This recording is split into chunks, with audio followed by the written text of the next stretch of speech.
Hello everyone, welcome to StraightA. Dawson here, back with another video here today, and we are recapping week 4. Definitely a little late on this one. It is Wednesday, and that means you're going to get some really quick videos coming to you about all the series that we normally do. Because I'm like, I'm a day behind, and I really had intentions of recording this video yesterday. Definitely took a nap from like 5 o'clock to like 10 o'clock, which that's in the PM, by the way. So definitely didn't happen, but we're recording now. I feel fine. I'm a little tired, but you know what? We're gonna roll with it and talk about my opinions of last week's game. You know what? And I don't feel like even doing an intro. Hope you guys enjoyed the video. Leave a like down below. Subscribe to the channel if you haven't already. And comment any suggestions for future videos below. So we'll get right into the video, and I'll make sure it's been a minute since I've done the recap video. So I'm gonna boom, bada bing, put myself small in that corner. Talking about the Cowboys and Giants. It was a game, I guess. It existed. It wasn't fun. It wasn't really anything. It was just a very mediocre game. Dak Prescott did fine. Run game, Rico Dowdle is now being really solidified there. CeeDee Lamb doing CeeDee Lamb things, but he didn't go off the hook. Cowboys defense really not looking good this season. I don't know what about it is, but like Cowboys went from like one of the best defenses last year to like fine this year, which is like not like a big drop off, but like I guess it's a decent sized one though when you have the Vikings defense doing some really good shit. Giants, they're fun to watch occasionally. I think Devin Singletary in his games can add an element of fun, especially since I have him in fantasy. Daniel Jones, I think, is entertaining enough. It isn't horrible as he was in the few games last year, where the games can be entertaining, but this game for them was just like they get into field goal range, kick a field goal, repeat, rinse, repeat, rinse, repeat. That's all their points was field goals. So no one really got any scores. No one really benefited. Malik Neighbors continues to be a beast. Got a concussion. Hope he's all right. Prayers up. Wandale continues to be a PPR machine, so congratulations to anybody in PPR who's starting him. Giants defense is doing fine, but it's against the offense of the Cowboys, so take that or leave it. Bengals Panthers, big shootout game, really fun game actually from both sides. It does have a layer of worry of are the Bengals really bad or are the Panthers becoming good? And that's a question I'm really curious about this next week. I think it's a combination of both, but like more so the Panthers being good, hopefully. Joe Burrow, because he looked good. Offensively, both these teams looked good. Chase Brown and Zach Moss split very, very well. Receiving, Jamar Chase got into the end zone, felt good. T. Higgins got involved pretty well. Outside of that, not anything too much, but whatever. Then we get to defensively, and pretty much everything defensively came because of a mistake on the offense, like an occasional mistake, like the pick from Andy Dalton, the pick from Joe Burrow, all came from just little stupid mistakes. Andy Dalton, fun to watch. Chuba Hubbard, very fun to watch. Deontay Johnson, amazing. Xavier Legette, super flashy. Loved seeing him out in the field. Then you get the defenses of all these teams, and like, that's an interesting stat. No sacks happened in this game, and that's very just really weird. Fun game though. Like this is a classic, just shootout game from two teams that were entertaining. Good to see the Panthers are actually doing games that are in that way. Game that was another just kind of trudge match. Was the Saints and Falcons. Really went through the ground game, but really went through the mid pass game. Taysom Hill got into the end zone twice, then got injured. Alvin Kamara got the end zone push there. Chris Olave getting involved. Rashid Shaheed getting targets other than deep passes. Very, very good to see from their new scheme. Defensively, from both these teams, they did fine. This is a very divisional matchup type game. Both teams clearly knew the other one's scheme, so it just was really coming down to the wire. Kirk Cousins, I don't think he's looking amazing. I think he's like about 3/5 of what he was last year. Tyler Algier taking a lot more away from Bijan Robinson though. But again, I almost said run game, but it really came down to the mid-pass game with the running backs is really the more key thing there. Drake London getting kind of involved. It's really amazing to see these stats and seeing that the Falcons ended up winning, but it's also just me realizing the Saints just kind of blew this game away in hindsight. Falcons defense definitely probably played a little bit better. And what's his name? Younghoe Koo did a walk-off field goal for the win. So pretty cool stuff.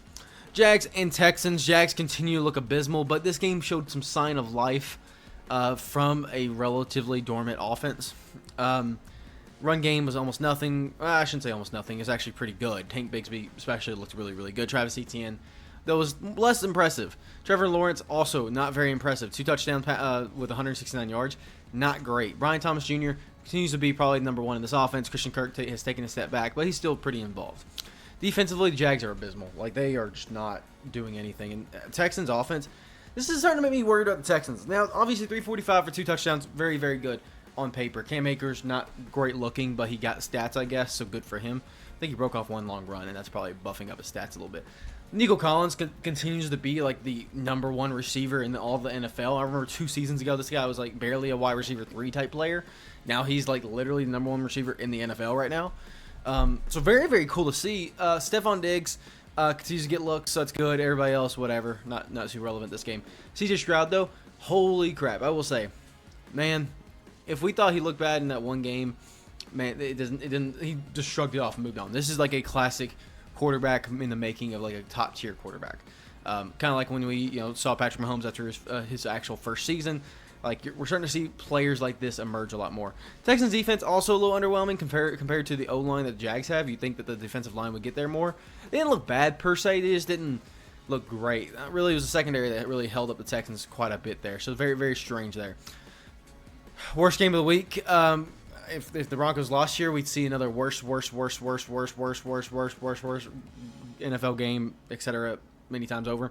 Bo Nix did not look good. They didn't let him do any passes until later on in the game. -7 yards in passing going out of the first half. The ground game actually looked really good though. Seeing the dual threat of Javonte and Jaleel actually get the workload after Body. What a body.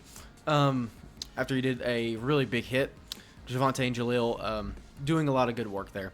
Courtland Sutton, only one who benefited from any of this. Everybody else is irrelevant. Broncos defense looks suffocating. Honestly, this is non-biased, obviously. Might be the best defense in the league. Obviously, the weather was also pretty damn bad here, so I'm not going to comment on too much. But man, Jets in the run game is like so weird. For one, Breece Hall looked abysmal. Granted, they gave him a lot of goal line carries. So, like, people are overreacting to the 10 carries for 4 yards because, like, 4 or 5 of his carries were from 1 yard line, not getting it. So the Broncos knew they were going to give him the ball. So, whatever. Aaron Rodgers, considering the weather, looked fine. But when, your freaking Garrett Wilson's locked down by Pat Surtain, it definitely didn't look good. Mike Williams got involved, and so did Alan Lazard. So that was very, very good of them. But the Jets defense did not come out in the play. They did not. Like, Broncos offense is bad. But they looked decently together with the Jets defense the way it was. And I've heard there's some injuries, but I also don't pay attention to the defensive injuries as much.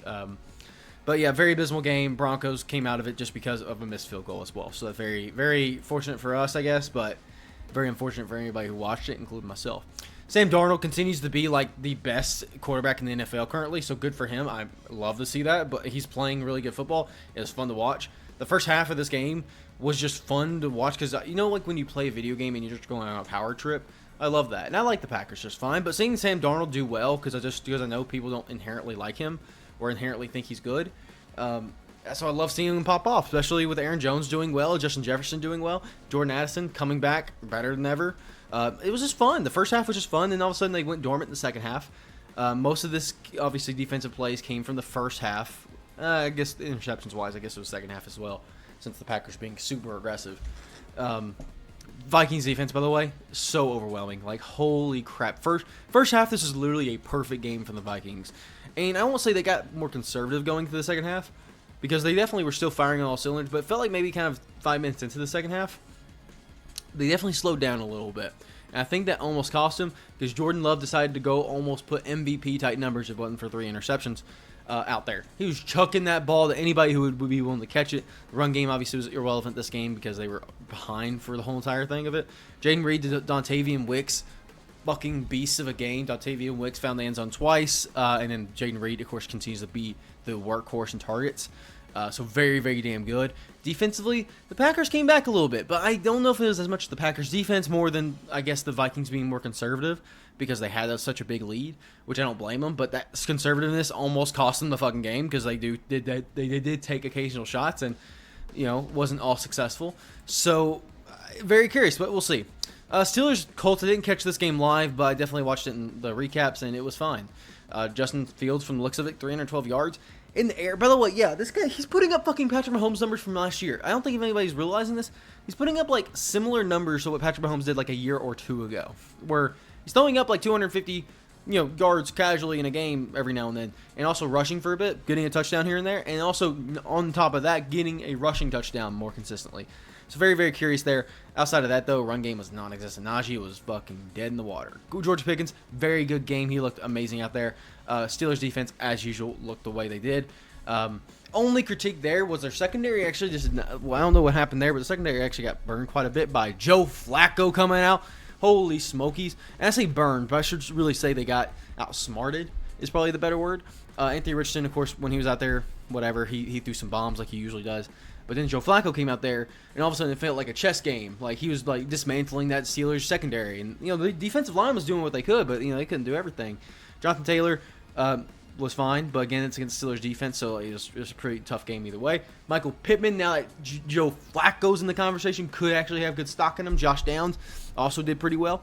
So very, very good stuff. And the Colts defense looked like they should have been looking at the beginning of this season in this game. So very good to see that their defense stepped up to a mediocre offense, or what was thought to be a mediocre offense. If Justin Fields keeps on throwing up 312 yards, that might be a different story. But either way, very, very curious, very cool stuff indeed. Going to the Rams and Bears, it's a fun game. Just again, this is just a defensive game mostly because the Bears defense was overwhelming it, and it's really just about the story of, can the Rams O-line sustain itself against the Bears defense? Answer's no. Matthew Stafford, considering how quick he has to get that ball out sometimes, and considering some of the plays he made, did pretty good. Kyron Williams, despite the bad O-line, is now evolving to get around it and is actually speeding up even more and more. So very good to see from him. Tutu Atwell, more long shots or making the most of what he did. Jordan Whittington kind of played that Puka Nacua role, more slot receiver. Very, very cool to see. I mean, if the O-line was so much better, this would be an interesting trio of people to watch. Tutu, Jordan Whittington, and DeMarcus Robinson. Of course, with Cooper Kupp and Puka Nacua out, obviously those two will be more interesting. But these three are actually piecing something together despite the challenges they're facing. Defensively from the Rams, they're doing fine, but again, it's against the Bears offense, which I don't know is good. Because Caleb Williams was not the person dismantling this Rams defense, I'll tell you that. He was not even close to it.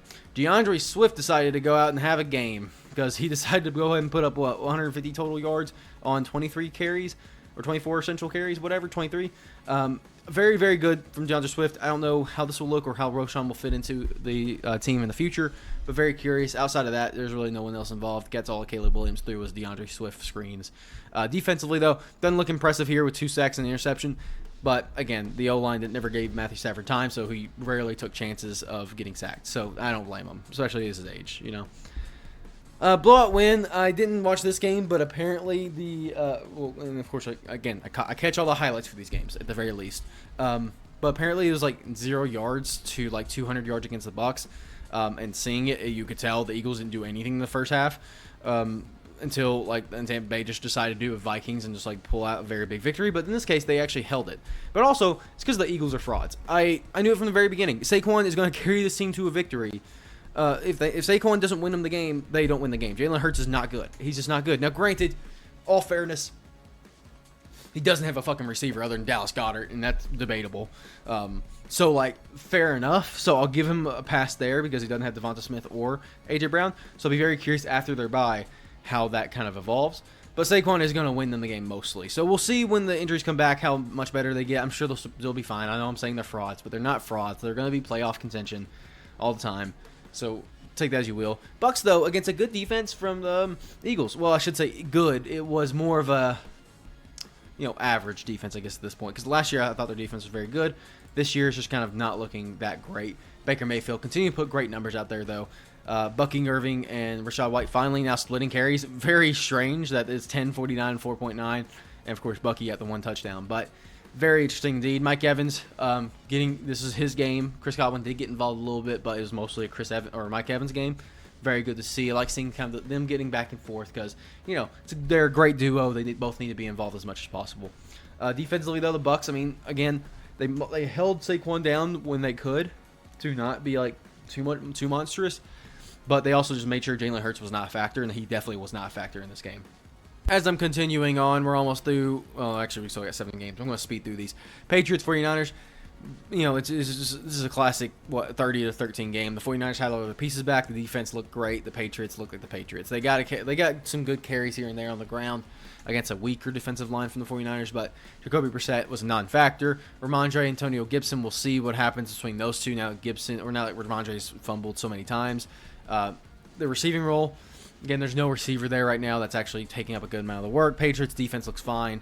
Then you get to the 49ers. They've been putting up these stats the whole time. Brock Purdy looks good, except the completion percentage was not really there as much. He did take more shots down the field, which was good to see, but it just wasn't completed as much. Jordan Mason continues to be Christian McCaffrey, and I don't know if it's the O-line or both these guys apparently being generational, but we'll see if Jordan Mason actually might get work in the next season, even if CMC comes back. Debo, Juwan Jennings, Brandon Ayuk again. This was like few and far between passes, but they didn't really need to. And Jordan Mason, was getting so much work. Defensively, again, I mean they look good, but again it was against the offensive line of the Patriots. Take that as you will. As we go, Commanders, Cardinals. Holy crap! Jaden Daniels might actually be the CJ Stroud from that last year. I don't know how long it'll go for, but man, I'm riding the Jaden Daniels train for as long as I can. This is like such impressive stats. 26 for 30. He's apparently had 82% completion percentage for the last 4 games, or his first 4 games of the time. This was his first interception. It's purely because he took a shot down the field. And I'm glad to see that. He has the arm for it. The ball wasn't like awful. 233 yards, very respectable. Got a touchdown pass. Also ran it in for, I thought it was twice, but I guess only one time. Brian Robinson Jr. being a dual threat with him, very, very good. Like, Terry McLaurin actually getting fucking passes now with a competent Zokisses, whatever the other guy is, and Zach Ertz actually being a factor for safer plays for Jaden Daniels, which is becoming fewer and far between because he's not needing them as much. It's just awesome to see this Commanders offense going to work, and Commanders defense, they're piecing together. Again, this is like the Rams from like a few years ago when they went to the Super Bowl, except just like a powered down version. This is like the Avengers would be like the Rams from 2 years ago. This is more like the I don't know, Teen Titans. I don't know what's a good comparison, a superhero comparison, but obviously I know it's Marvel and DC, whatever. But you follow the point. They made Kyler Murray and the fucking Cardinals team in general look bad. James Conner, a few times he did. I say a few times. We got 18 carries. A few times it felt like he was out there, was not producing it like he usually would, or at least not. He was not as adding the impact as he should be in this type of game against the Commanders. Commanders throughout the game never really dominated. They just consistently kept on racking up points, and their defense wasn't amazing, but they did the work. And the Cardinals on the other side were just completely the opposite. This Cardinals defense looked like it did last year for a majority of it, despite them looking pretty good this year. And Kyler Murray just was a non-factor. They just took him out of the game. It just felt like a really weird game. Now we go to this game, and I watched this live, by the way. Let's be known. I watched the career of Rashee Rice literally end in live. And this was an entertaining game for the first quarter because, oh my gosh, the Chargers actually looked like they were going to do something. And then they proceeded to choke it for 3 straight quarters. Yeah, very, very cool. Yeah. I'm not going to talk about that part because it's awful. But Chiefs, Patrick Mahomes took out Rashee Rice. I don't know what for, but, who knows. Other than that, Kareem Hunt seems to be the workhorse there, except we'll see Clyde back this next week, so we'll see how he factors in as the coming weeks go. Travis Kelce's now the number 1 target now that Rashee Rice is ended. Xavier Worthy got like one good long catch, and so his stats are buffed, and he got a touchdown from it, so take that as you will. Carson Steele's a non-factor anymore because he sucks. Defense from the Chiefs is fine. Divisional kind of game, so you kind of get that vibe. Chargers, again, outside the first quarter, was like not doing anything. The run game was just not producing, so they couldn't like make anything to do with their first lead. Ladd McConkey did look actually pretty good. He got open a lot. He was the main target for Justin Herbert. But other than that, Justin Herbert was not throwing the balls accurately, so I don't know what his fucking his temper tantrum was because he was not good. So whatever. Chargers defense actually did pretty all right outside the first quarter, slowing down the Chiefs offense, which is normally very blockbuster, but I don't know if it's because of the divisional matchup, coach scheme, or what. It was a fine game, but just nothing special. And this game, despite the score, again, was not very entertaining. Deshaun Watson didn't look good. Gardner Minshew didn't look good. No one really looked good, to my mind. Everybody looked fine, I guess, but like nothing really great. Jerry Jeudy, I guess, got a lot of love. Mark Cooper, not as much. Outside of that, the defense looked fine. The defenses both looked like they put a lot of pressure. They never really let anybody finish a drive, so that's kind of cool. But everybody kind of looked bad. Alexander Mattison, I guess, did look good because he did have a few good carries, but we'll see. Alexander Mattison might win that fucking starting job because Zamir White's not good. Brock Bowers got a random rush, which was kind of weird. Other than that, like Trey Tucker got involved a lot more because Jacoby Myers it was the number 1 here today because Devontae Adams is now like hating the Raiders, which I don't blame him. So he'll probably be traded. And again, the defense from the Raiders looked kind of good, and they won, so maybe they're not as trash as I thought. They just lost against the Panthers, who are relatively a good team. Yeah, fuck this game. This happened. This is King Henry's game. This is just purely everything else was non-factor.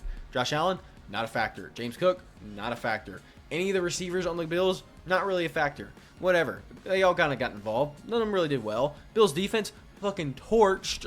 Yeah, you think they did anything? No. Ravens, outside of Derrick Henry, they didn't need anything because the very first play was an 87-yard run by Derrick Henry. Let me say that again. The very first play of the game was Derrick Henry's 87-yard touchdown run, which was almost half of his fucking yards that game. So there is swayed a little bit. It should be 23 for like 113, I guess, which still not bad. That's still like 5 yards per carry, so probably a little less. So that's kind of cool. Lamar Jackson obviously was fine. Justice Hill actually was the only person receiving love because they didn't need it. Derrick Henry won this game on his own. So good for him. Mark Andrews continues to be a cone, so now he's being benched in one of my leagues. Defensively, Ravens did damn good. I mean, they did not let Josh Allen or James Cook or anybody do anything in the run game, pass game, whatever. Didn't catch this game live, unfortunately, but I did watch the stats back, and this was a weird game. This is really just like, it should be like, oh, wow, the Titans did really, really good. Until you realize Will Levis got hurt on like one run of the game. Mason Rudolph looked awful. They had 110 yards between them. Yeah, I'm reading that right. But then, like, you look at Tony Pollard, and he got like 22 carries for 88 yards. So, like, their scrimmage yards weren't good, but they got a touchdown here, they got a touchdown here. So it's like, okay, 14. Where'd the rest of it fucking come from? And it's just because their defense and special teams are apparently good. And I shouldn't even say their special teams, because their special teams really just didn't get them touchdowns. So they got a like good positional. It's such a weird game. How do you get like 2 touchdowns, 14 points guaranteed, and get 31 points? And like I watched the highlights again, and I can't even explain it to you because the receivers were non-factors. Because guess what? The quarterback sucked. The defense were like fine. They were good, I guess, but like it was just very fucking weird. And you can look at the Dolphins, and like all their points came from field goals as well. And then you realize Tyler Huntley threw for like 96 yards. And it's like, okay, cool. Let's look at the running stats. Running stats is like almost nothing. Like what, 90 yards total? And they got 1 touchdown from Tyler Huntley. And then there was it was such a weird game. It was such a weird game. I'm glad I didn't watch this live because this feels just weird. I saw the points keep on going up for the Titans, but I was like, what's going on? Like, no one was getting love this game except for Tony Pollard and apparently Tajay Spears, I guess. No one's defense looked good. Because no one's defense looked like it was a factor. I don't know. This is just such a weird game. Moral of the story, don't put stock in either one of these teams. Both these teams, gutter. I don't think there's one startable fantasy player on any of these teams. Tony Pollard, maybe. Devon A-Chain's very fringe at this point because apparently without a quarterback, a running back can't be good. So, I don't know. Whatever. Seahawks Lions, actually kind of a fun game in that Lions put up a bunch of points, felt pretty good, consistently try to keep the ball in their hands. But the Seahawks then come with a second half comeback a little bit, kind of showing some life, showing that they're still in the game. Otherwise, it was fine. Geno Smith, I mean, again, he put up the most yards this week in the air because he threw for 56 times. Kenneth Walker, when he was a factor, was out there looking great. He got 3 touchdowns because, he's Kenneth Walker and he got good runs, and he was also on the goal line, so it felt pretty good. DK looked like a beast, killed me in fantasy, so great. And the defense for the Seahawks, I mean, they did not do good, but they didn't do bad, I guess. The fact that the Lions scored 42 points is more of a testament to how good the Lions offense is than the Seahawks defense is bad, is what I'm taking from that game. Obviously, I've heard from people in my office too, because I'm from Montana now, or I live in Montana now, so I have some Seahawks fans as coworkers. Apparently, there was a lot of banged up Seahawks, so like take that as a factor. Lions, though, I mean, come on, the Lions are the Lions. Jared Goff, I don't care what people say, he threw a fucking perfect game. 18 for 18 throws in a row, being perfect is hard. For 292 yards, that's hard. That's fucking awfully hard. I don't care. Like, Seahawks defense is still respectable. So great to see. And even Amon-Ra was perfect. So that's pretty cool. Jahmyr Gibbs and David Montgomery. Jahmyr Gibbs had this game a little bit more, but David Montgomery still got in the end zone. So, pretty good. Jamison Williams is a beast because apparently run for like a 67-yard, touchdown. Pretty good. Sam Laporta, still a factor. Amon-Ra still getting those passes, so, like, pretty good. Defensively, the Lions look great. Obviously they let up a little bit more, but again, it was because more so their lead than anything else. So very interesting games this week, and now we get the first 4 games out of the way. So now we're in the bye weeks and all that stuff. So like, how will things shape up? I'm very curious myself to see where teams kind of go throughout the bye weeks and where people stack up. Because now I think the first 4 weeks of the first chapter of the season of like, okay, who is actually real and who's not real? We've learned, and I think that the power rankings will be very, very interesting this week because I think again we now have a good sample size of games going to our first bye week. So what will happen? Who knows? Find out in the next video. I'll see y'all in the next one.